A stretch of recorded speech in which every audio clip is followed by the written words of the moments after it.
Hey there, toy collector friends and Star Trek fans alike. Welcome back to the channel. I am the Triple TC, that's the time travelling toy collector, and today we are looking at another entry into the Fanhome official Star Trek Starships collection releases, and it is their next XL edition. It is the USS Enterprise NCC 1701G, as it appeared in the final season of Star Trek Picard. Now, I don't know if this should have been the next one, because I did get a letter from them saying that due to them identifying the printing error on the Excelsior 2,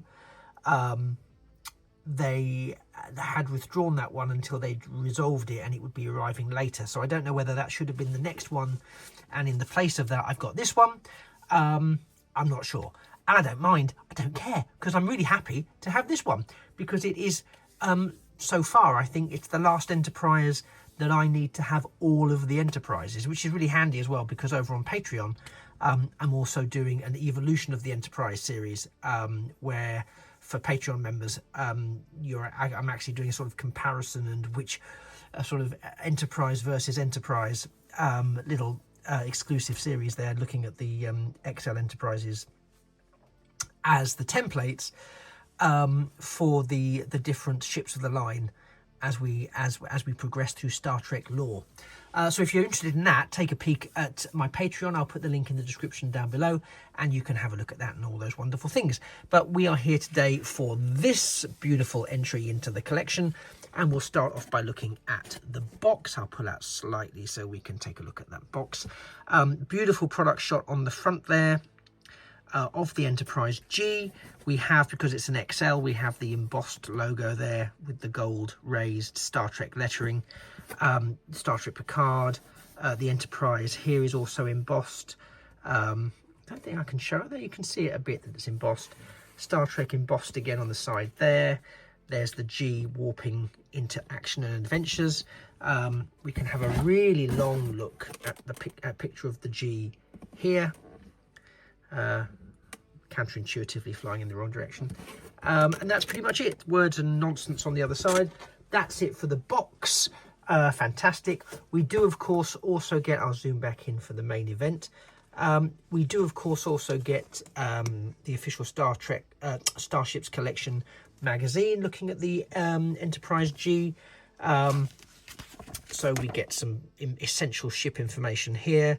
Captain 7 of 9, commanding a fascinating legacy, say no more. Here we go, some beautiful info about the ship itself. Again, if you want to read all of it, then please purchase the ship from Fanhome, and then you can indulge yourself with everything that's inside it. Let's see, there's some love, but there are some beautiful pictures. As I always say about these things, they are really nicely put together. It's not something that they need to give us in this day and age. So frequently things are not included, but that is included. They do give us that, so that is beautiful. Talking of beautiful, here we have the USS Enterprise G in all its glory. Now, of course, those of you familiar with Star Trek Picard will be aware that this is a refit, if you like, of the USS Titan A. And we received the USS Titan A in this collection, in this Fanhome collection. So what I will do shortly is I'll bring that one out, just so we can do a sort of side-by-side size comparison of the two ships. But for the here and the now, let's take a look at the Enterprise G. Again, just so you know, it doesn't come with a sticker, unlike the Eagle Moss and Hero Collector versions, which did come with a sticker. These do not. So let's take a look at this. Well, let's see. I mean, if we go along, we'll go along the top first, and then we'll take a side view, and then we'll look at the underside. So there's your USS Enterprise NCC 1701G registration on the front there. There is some very nice but not overdone tampographing. I would say it's not overdone anyway. On the top there, you can see the lovely detailing and the phaser strips around the saucer section. The sort of whole bridge module there is very nicely detailed. I think you'll agree. It's very, very nicely detailed. It feels quite light here. If there is any die cast, I don't turn it over just yet. If there is any die cast, I think it's in the base of the saucer section. That's certainly where the weight feels like it is. The rest feels like quite lightweight plastic. But yeah, but visually it looks fantastic. So again, that whole bridge component that moves there into the main neck of the Enterprise, beautifully done. You can see there, sadly, some of those windows, again, not aligning, which is just a bit of a nuisance at this stage in the game. Really wish that they could get that sorted out. Impulse engines there to the rear of the saucer section, which we can see there. They're pulled out in that lovely orange. They are not, however, translucent plastic. They're simply coloured in there. Then we have the secondary hull, and very clearly we have a shuttle bay there with a bit of a extended shuttle docking area. I think it says that, yeah, you can just about see, it says Enterprise just below that sort of landing pad, so that's quite nice. We do have those nice swept back struts for the nacelles. The nacelles themselves are complemented by the translucent plastic, both at the back and in the middle area there. So we've got that standard sort of blue motif, and then we have almost amber facade collectors there, and that's duplicated on both sides of the nacelles. So that's looking lovely. Let's take a frontal profile, because it does have quite the profile, this ship, and I really like it. So we can see the nacelles there coming above the top of the ship, and then we have the underside, which again, very detailed. Let's take a look at the underside. So here we have the registration again, some more nice tamper graphics. We've got phaser strips, surface detailing. If that's going to be the captain's yacht, then I don't see how it detaches, and it'd be a very strange shape, but so maybe that isn't the case here. But again, underside very nicely detailed. We can see what I believe are the warp cores there, the dual warp cores molded in there. We have the sensor, the primary sensor, or deflector array, I should say, deep set into the secondary hull. Again, that is in blue translucent plastic. We have the remainder of the detailing for the underside there of the ship, and again, it just looks, there's some polystyrene from the protective packaging, but again, it does look beautiful. It does look beautiful. I suppose, now this is going to sound like a critique of the show, which is, it's not really what I'm here for, but I think it's I do find it a curious choice, I suppose, that we had the Titan A repurposed to become the Enterprise G. I don't know why the Enterprise didn't warrant a brand new ship design. I don't know why they had to make it the Enterprise, that it had to be the Titan A. That to me seems a little peculiar. But nevertheless, it does make for quite the striking silhouette that's both sort of familiar and new. So it does sort of say we're heading in a new direction, whilst retaining all of those core qualities that make the USS Enterprise identifiable as the USS Enterprise. All the ships of the line, the main line, have always retained pretty much a familial silhouette, despite the various class changes. So I think this also sort of continues that tradition, and it does so beautifully. So I'm very, very happy with this model. So let me just pop it back in the cradle for a second. Pop it in there while I just reach over here and pull out the Titan A, which is the forerunner to this one. Now, I don't usually do like-by-like comparisons for these videos, but given they are in essence intended to be the same ship, albeit this is an XL release because it's the Enterprise and this is a standard edition. I thought it would be quite nice just to sort of do almost like a flyby, so you can see how the detailing is carried across from one to the other. So I'm not going to give you a running commentary on this because you can see, hopefully, that I would say proportionately we're getting a much longer ship here. You can see from here that neck piece sort of meets in the middle of the secondary hull. Here I would say it's sort of further along, but it could be just an optical illusion because you're looking at two of the same, just different, if you see what I mean. So yeah, so you can see the length is much better.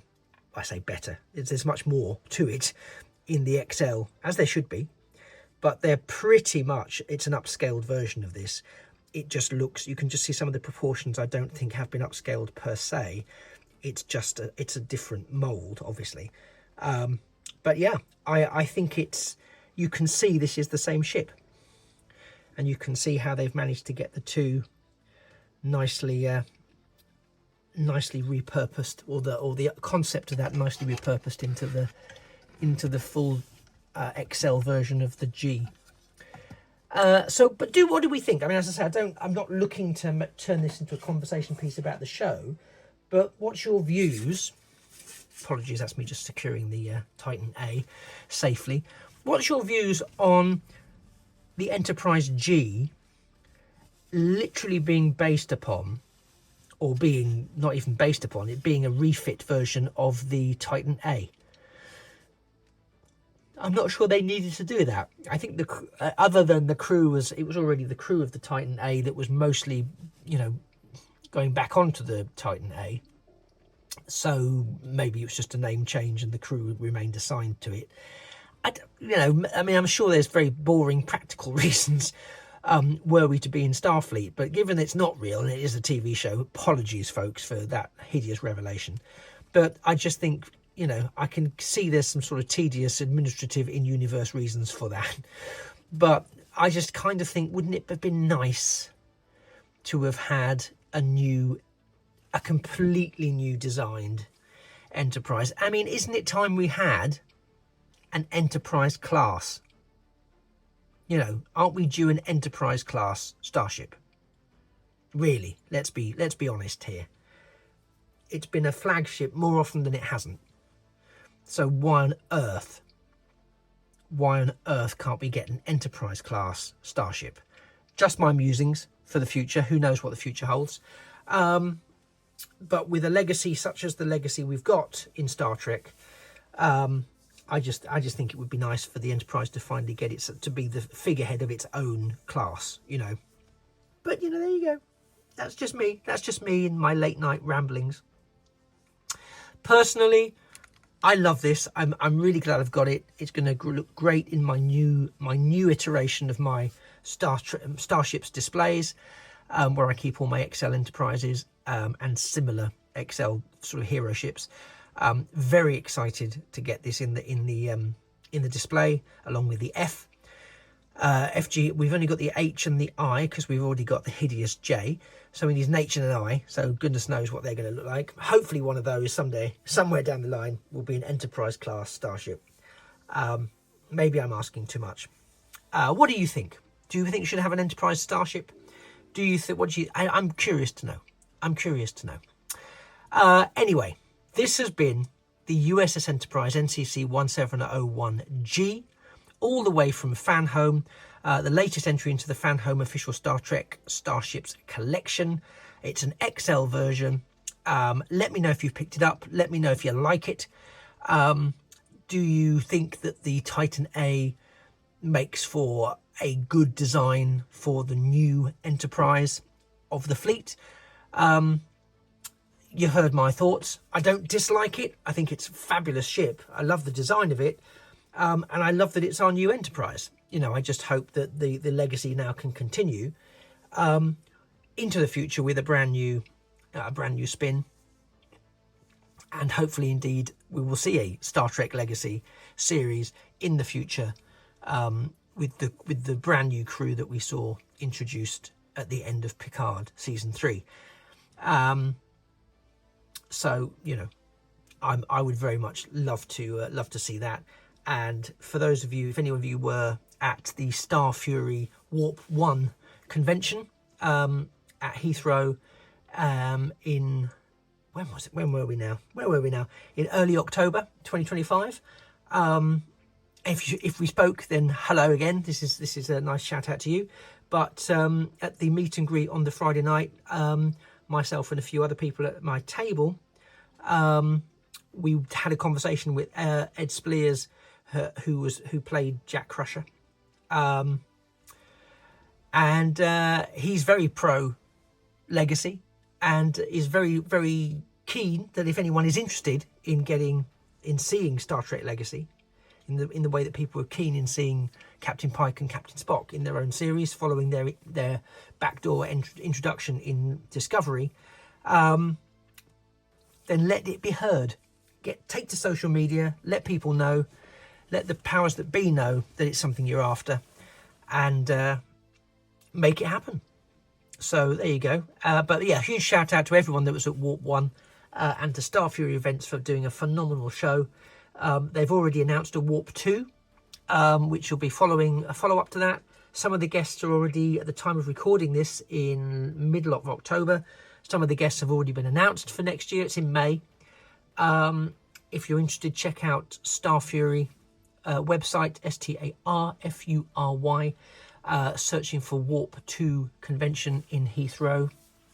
I think it's at the Renaissance Hotel. I think it is. I think it's the Renaissance Hotel. I've got a ticket already. I know some of my friends have got tickets, so I look very much forward to seeing some of you there in person at the convention. And who knows, if I'm a bit more prepared and organised next year, May, I might even do some sort of live stream from the hotel and pull a few people together, and maybe have, if I've got something to unbox, I might do it there. But hopefully I'll see some of you there. Do come looking for me. I'll be there somewhere. Anyway, that's a bit of a divergence. Thank you for sticking around. I've been the Triple TC. That's the Time Travelling Toy Collector. You've been a fantastic companion as I've been taking a look at this model of the USS Enterprise G. And I very much look forward to seeing you in a future, or of course in a past video. And if you haven't already, could you please drop a little like to this video? It really, really helps boost me, for one thing, but also gives a lift to the channel. And similarly, if you could drop a subscription, that would be absolutely amazing. A lot of people watch these videos. Sometimes, well, it varies. Sometimes you get very few. Sometimes you get a whopping number of people. And that's just the nature of the beast.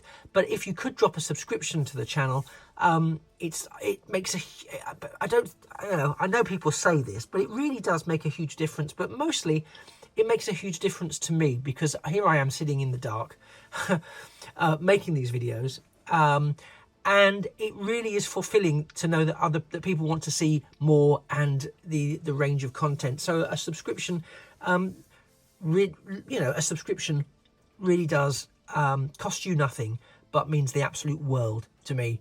So if you could, that would be fantastic. And let me know in the comments, and I will personally come and thank you for doing so. I really, really appreciate it. Anyway, thank you for spending the last 20 minutes or so with me. I've been, as I said, the Triple TC, and I will see you very soon. It just remains for me to say that things of beauty really are toys forever. Take care. Bye-bye for now.